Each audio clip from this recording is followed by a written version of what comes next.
All right, so as you guys know, we're getting air in the lines in our Deere 450C. We can clearly see it because we've got a clear line over there.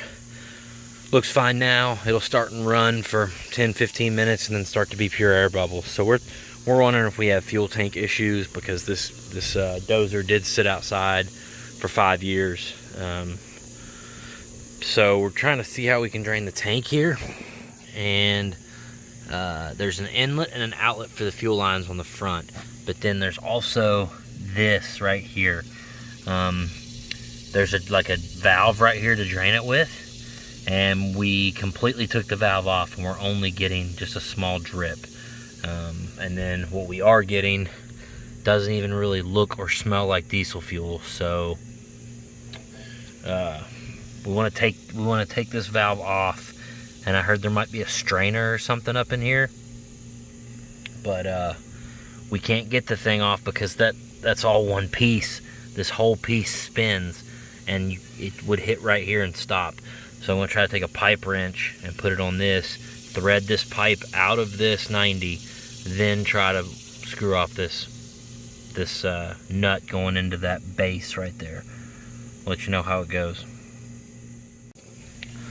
Alright guys, after we were finally able to break the bottom of that nut loose and get it flowing, all this brown, rusty gunk came out of the tank. I mean, absolutely disgusting.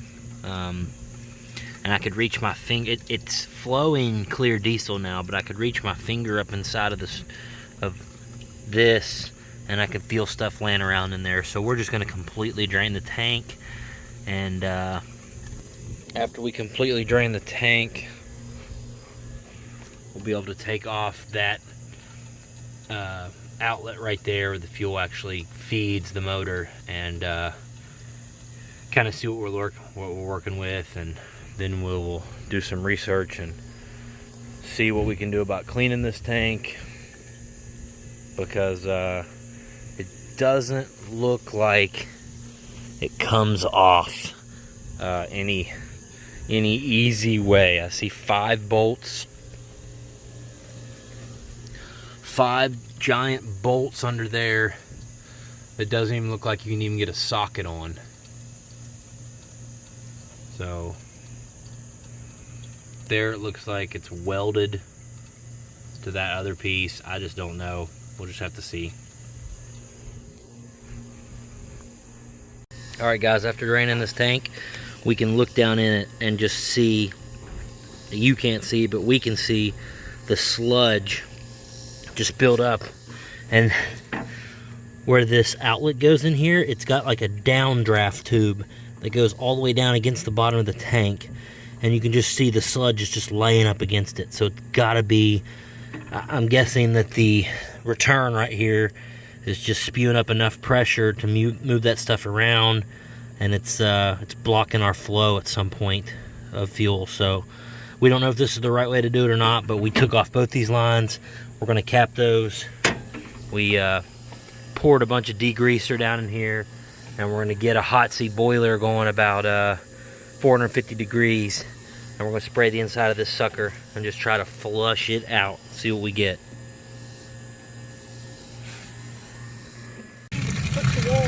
Guys, you can see what's coming out of here. This is after it came out for a second. This is water. Oh my gosh, look at that. Look at that, guys. That was all on the bottom of our tank. Every time you hit it, it gets dark brown. Really? We'll have to keep running it till it gets clear. Yeah.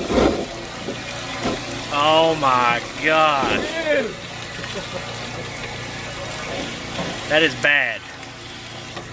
Really bad.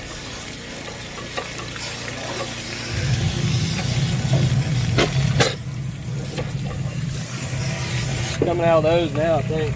Is it? Maybe not. Thought it was.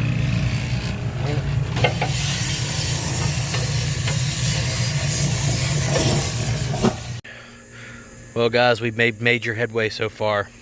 We took the hot seat, we cranked it up to 250 degrees, we sprayed it down in here, We left the plug in the bottom, poured purple power, left the plug in the bottom, and really just mixed it up with the Hotsy for a while.